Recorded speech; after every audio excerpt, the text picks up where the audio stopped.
Y como cada viernes tenemos nuestra cita con El Mirador en 5 días en Radio Torre Pacheco, y cada viernes tenemos nuestra cita en directo con Miguel Galindo. Buenos días, Miguel, bienvenido. Buenos días, muchas gracias. Ya es viernes y llega tu artículo que nos vas a leer a continuación, pero antes se ha publicado en el diario La Opinión de Murcia y ahora lo vas a leer. Y se titula así: Con mis respetos, que además ya lo adelantabas la pasada semana, ya sabíamos el título y ahora vamos a escuchar el contenido. Así que, Miguel, cuando tú quieras. Muchísimas gracias, muy amable. Pues en la pasada y última Semana Santa me vi de nuevo una película, Resurrección se llama, es americana. Ya la había visto hacía un par de años. Está muy bien realizada y perfectamente adaptada a la doctrina neotestamentaria del canon que defiende la Iglesia. Sin embargo, en esta ocasión capté lo que la otra vez ni me di cuenta. Quizá por ser el final de la peli y pillarme cansado y somnoliento. Y es que los últimos 3 o 4 minutos, dedicado a la ascensión a los cielos, aquí sí, aquí se salta el magisterio y lo hace de una manera vaga, sin definir, de forma inconcreta, para que cada cual lo interprete como crea o como quiera creer. En vez de una subida y transfiguración formal y apoteósica, acompañada de Moisés y Elías, como dicen los evangelios, y ante los asombrados ojos de unos mínimos elegidos, se produce ante todos sus seguidores sin la augusta representación del Antiguo Testamento, y con un simple flash que produce un ligero vientecillo por su onda expansiva, se supone lo que cada cual quiera suponer y punto pelota. Si subió al cielo, se volatilizó o pilló las de Villadiego, allá cada quisque. En realidad para mí no tiene ninguna importancia. Es tan solo que un adorno insustancial, como la propia resurrección. Y ya entro en materia y sabrán por qué lo titulo con todos mis respetos. De hecho, si prescindimos del dogma y nos atenemos a los estrictos hechos históricos, de los que Flavio Josefo, historiador judeo-romano y contemporáneo de Jesús, da cumplida cuenta de la existencia del genial Galileo, nos encontramos con 3 posibilidades. Una, que muriese y su cuerpo fuese retirado subrepticiamente por sus seguidores para dar cumplido fin a una promesa de resurrección, más impostada a posteriori en los evangelios canónicos que establecida por el propio Cristo. 2, que efectivamente resucitara tal y como nos lo cuentan en esos evangelios. O 3, que en realidad no llegara a morir, que fuera posteriormente reanimado y dado por resucitado, pero que siguiera viviendo por aquí. Esta tercera posibilidad, y recalco lo de posibilidad, parece la más disparatada de todas, la más blasfema según la interesada Iglesia, si bien es la que más elementos extraordinarios, cuando digo extraordinario digo fuera de lo normal y de lo acostumbrado, aporta el relato. De los 3 condenados, fue el que menor tiempo de agonía sufrió, apenas unas pocas horas, mientras la crucifixión suele procurar días agónicos enteros dado que mata por asfixia. Fue al único que se le suministró un bebedizo en una esponja sujeta a un palo. Fue también el único al que no partieron las piernas para acelerar tal agonía por asfixia. El único que recibió una lanzada en el costado, que según la ciencia médica no significa prueba de muerte alguna sin otros parámetros que verificar. El único también al que se descolgó apresuradamente para entregar su cuerpo a un José de Arimatea, próximo, por cierto, a la autoridad civil romana y religiosa del Sanedrín, que lo trasladó a su discreta sepultura privada en vez de lanzar su cuerpo al enterramiento común establecido de la Gehenna. En los rituales egipcios de la iniciación sacerdotal, como en otros de la antigüedad, se empleaba una droga que mantenía al neófito 3 días en una suspensión latente de las constantes vitales básicas, la llamada falsa muerte, y muy utilizada en las escuelas mistéricas.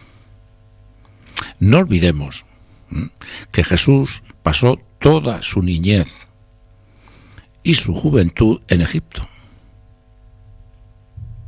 y que en la antigua escuela alejandrina constaba la asistencia de un tal Yoshua ben Yosef.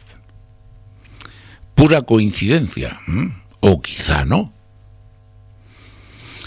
Es el mismo truco entre comillas, que empleó el personaje frailuno de Shakespeare para dormir en una aparente muerte a Julieta, por ejemplo. También habremos de tener en cuenta la olvidada obra de Andreas Faber-Kaiser, en que se documenta la existencia en la India de un personaje idéntico a nuestro Jesús, con un mensaje calcado al suyo, con un estilo de vida idéntico, y donde en Cachemira dejó una aún conservada tumba del tal Yoshua ben Yosef, todavía venerada como perteneciente a un santo varón, y cuya fotografía del túmulo funerario acompaña su investigación. Bien, especulaciones se me dirá.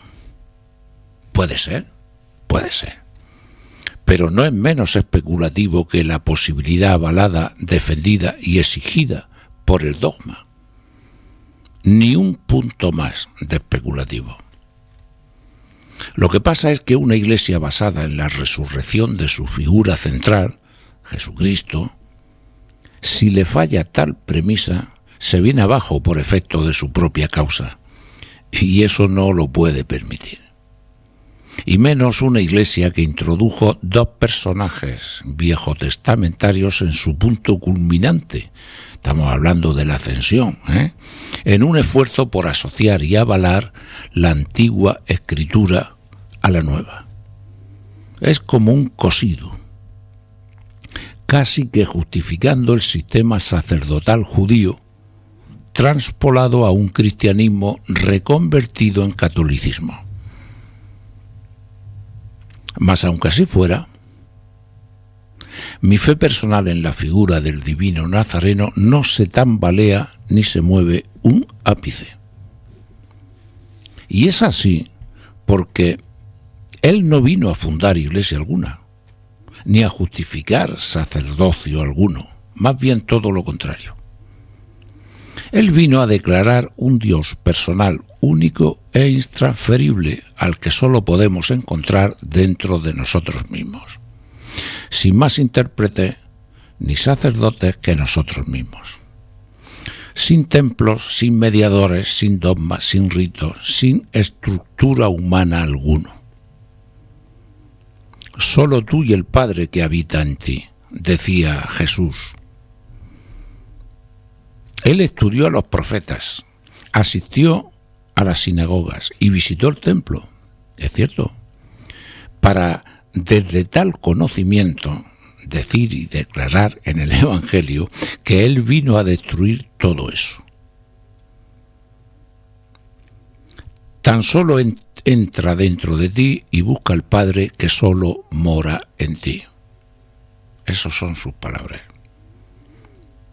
Lo más parecido, por cierto, a lo que posteriormente vino a recordarnos Gautama, el Buda. Pero nosotros seguimos adorando a Yahvé, no a ese Dios. En nombre de Cristo, eso sí, pero con sus mismos antiguos sacerdotes de entonces, sus mismos templos, sus mismos ritos, sus mismos dogmas y su misma fe torcida, aunque se justifiquen con su muerte o se oculten con su resurrección. Eso sí, lo digo con todo mi respeto. Pues así termina el artículo que nos acaba de leer Miguel, con mis respetos. O sea, básicamente ese es el título y así termina. Y vamos ahora con los comentarios que han llegado a través de tu blog. Y veo nombres nuevos. Voy a comenzar con José Juan. La Madre de Dios, ¿cómo se te ocurre?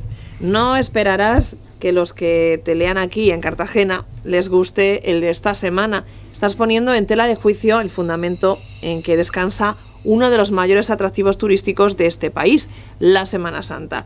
Esos son ganas de echarse enemigos. Bueno, que sepas que yo seguiré considerándome un buen amigo tuyo. Bueno, pues muchas gracias, pero en fin, tú mismo lo has dicho. Es un atractivo turístico, pero es que resulta que Jesucristo no fue un atractivo turístico. Es más, lo considero una ofensa.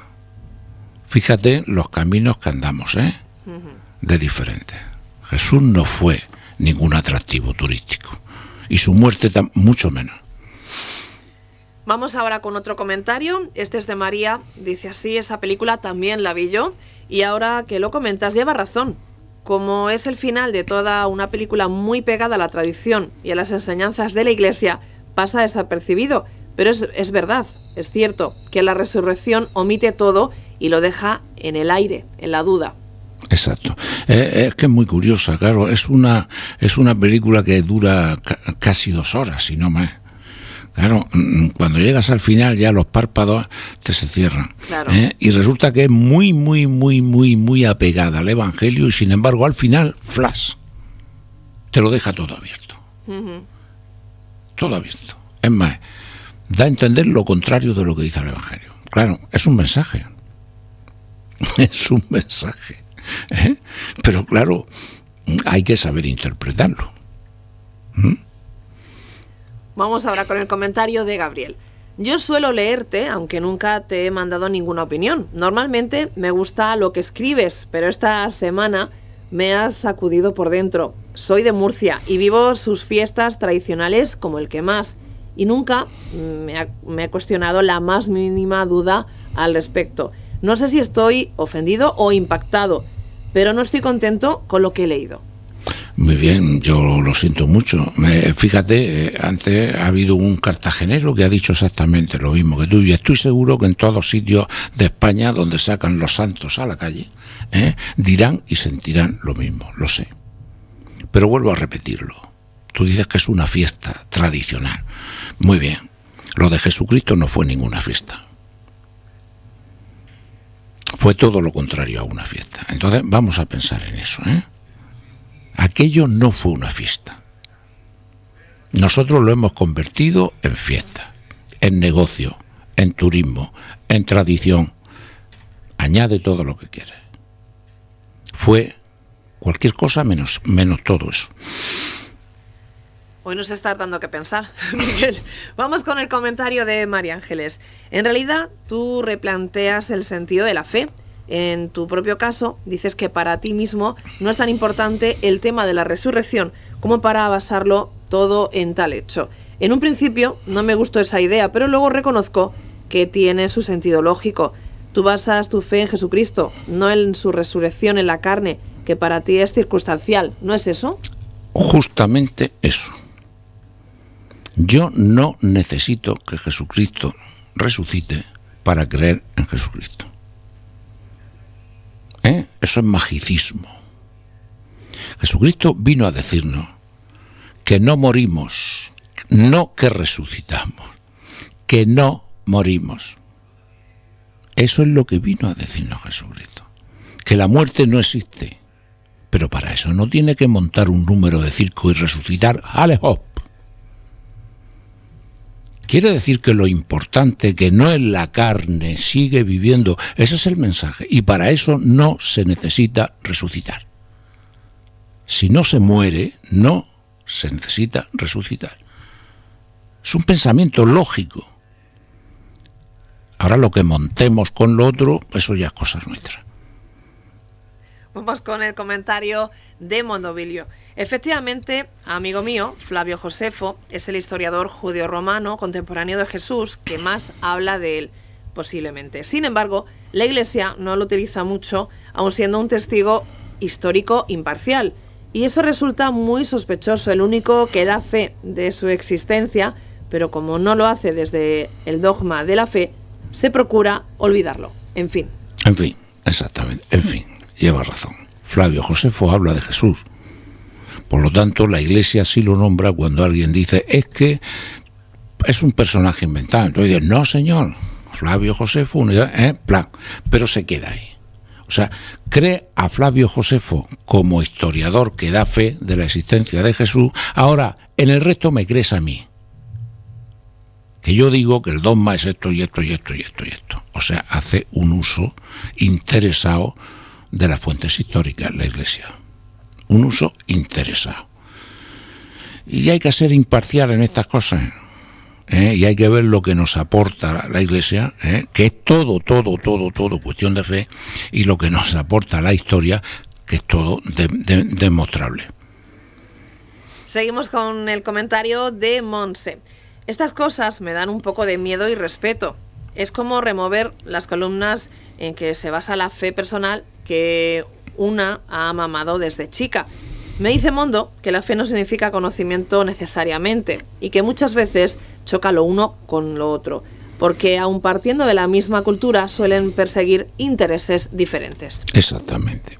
O sea, la fe es algo en lo que uno cree. Normalmente nosotros tenemos la fe inducida.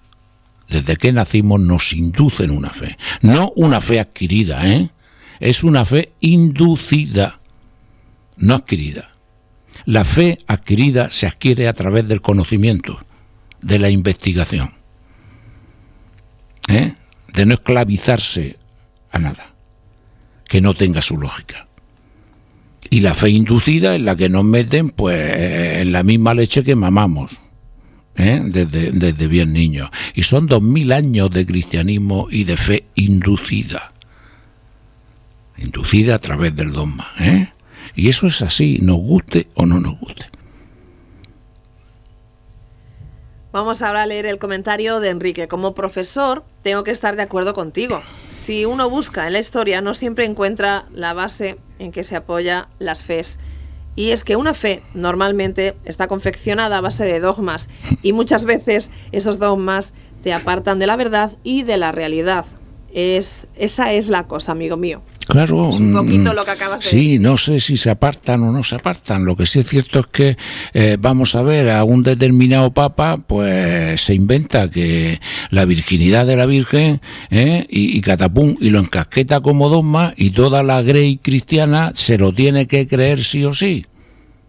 Y he puesto ese ejemplo porque la virginidad, o sea, la concepción pura de la Virgen María, la virginidad de María, fue un dogma impuesto por Pío X o Pío XI en el año 1840 y tantos. Quiere decir que durante 1840 y tantos años el cristianismo no ha creído en la virginidad de María.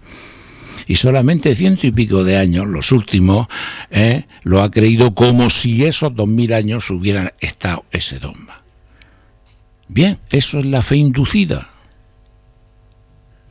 Eso es la fe inducida. Vamos ahora con Mercé. Citas las 3 posibilidades que pudieron darse tras la muerte de Jesús. Cualquiera de ellas pudo ser factible. y solo nos han inculcado una a través de la Iglesia, a la fe por el dogma. Pero las otras dos fueron tan probables como la primera, hay que reconocerlo. Pues sí, vamos a ver, si nosotros tenemos que creer como probabilidad que resucitó, como probabilidad, quiere decir que existen otras probabilidades. Y estoy hablando de posibilidades, pero no es más que una posibilidad entre otras posibilidades. Racionales todas. Es más, la resurrección es la menos racional de todas. Y vamos ahora con José Antonio. Dice así: ese Andreas Faber-Kaiser, al que citas, fue un autor muy leído por sus investigaciones en los años 60 y 70 y misteriosamente desaparecido después. Sus obras ya no se encuentran editadas por ninguna parte. Es lo más parecido a haber sido silenciado. Hoy nadie lo conoce. Claro, hoy nadie lo conoce. Nadie sabe de Andreas Faber-Kaiser. En los años 60 era un autor y un investigador, muy conocido. Es más, yo he tratado de buscar en internet Jesús vivió y murió en Cachemira, que es la obra más revolucionaria suya, y vamos... Nada. O sea, es que esto es muy curioso, Ha desaparecido. Es que esto es muy curioso. Vamos ahora con Ana y su comentario. Cualquiera que haya leído algo sobre la cultura del antiguo egipcio conoce los rituales de iniciación de su sacerdocio, basados en las técnicas de la muerte aparente. Napoleón lo experimentó en Alejandría, cuando invadió Egipto, e incluso algunos autores actuales han escrito libros sobre ello y se han acercado a esa práctica milenaria. Lo que dices es cierto. Sí, es verdad. O sea, eso se ha escrito muchísimo sobre la muerte aparente. Eso son técnicas que a lo largo de la historia humana diferentes civilizaciones lo han utilizado, siempre a nivel sacerdotal, siempre a nivel místico, siempre a nivel... Pero sí, efectivamente, hay personajes históricos como Napoleón y algún autor de libro actual que ha escrito sobre ello, que también han investigado esa muerte aparente, esa suspensión durante 72 horas. Vamos ahora con el comentario de Carlos. Me cuesta trabajo creer en lo que dices, lo siento. No es fácil admitir todo lo contrario a lo que te han enseñado de pequeño tu sociedad, tu familia, tu iglesia, incluso reconociendo el dogmatismo en el que se apoya para justificar la fe que nos transmite. No es fácil. No es fácil, no. Yo lo entiendo que no es fácil, pero fíjate bien. Shakespeare escribe en su obra Romeo y Julieta que Julieta utilizaron un truco a través de su amigo el fraile, de una supuesta muerte de 3 días, y todo el mundo no lo creemos porque es ficción. Fíjate bien, y no lo creemos. Sin embargo, pues una resurrección total y absoluta de verdad no lo creemos precisamente porque decimos que no es ficción. O sea, hay una contradicción. ¿No es mucho más ficción lo otro? Porque una posible muerte inducida, tiene su lógica, ha sido inducida. Pero lo otro es un magicismo. Un milagro. Es que para eso es hijo de Dios. Pero sí, Jesucristo lo primero que nos dice en el Evangelio es que todos somos hijos de Dios. ¿Por qué nosotros nos resucitamos en la carne? Pues porque es un mito, porque esa no es la resurrección que vino a revelar Jesucristo. En fin. Y llegamos ya al último comentario. Es Aleluya. De Elena. Dice así: te voy a decir una cosa. Algo es positivo en todo esto.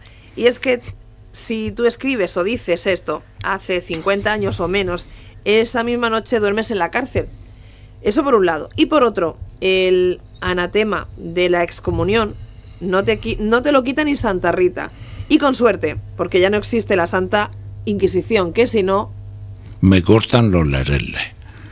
Pues sí, efectivamente. Eso hemos ganado. Está claro. Bueno, pues en esa fe, ya no inducida, obligada, en lo que estamos basando nuestras creencias. Fíjate bien, en esa fe de hace 300 o 400 años de si no crees, o te callas o te mato. Y esa es la que damos por buena. Bueno, pues con mis respetos, artículo que nos ha leído Miguel Galindo en Radio Torre Pacheco, luego a continuación hemos leído los comentarios y el próximo viernes otro artículo. ¡Tatachín! Sí, es que iba a hacer un redoble, pero es que no me ha salido. ¿Qué artículo nos traes, Miguel? Ahí lo tienes. Lo tengo yo, o sea que ya la norma es que lo vaya a leer, ¿no? Sí. Vale. Bueno, pues se llama Aniversarios. Y leo lo que viene entre comillas. Sí. Por alusiones. ¿Correcto? Correctísimo. Bueno, Miguel, como siempre, gracias. A vosotros. Y hasta como el próximo siempre. viernes. Próximo.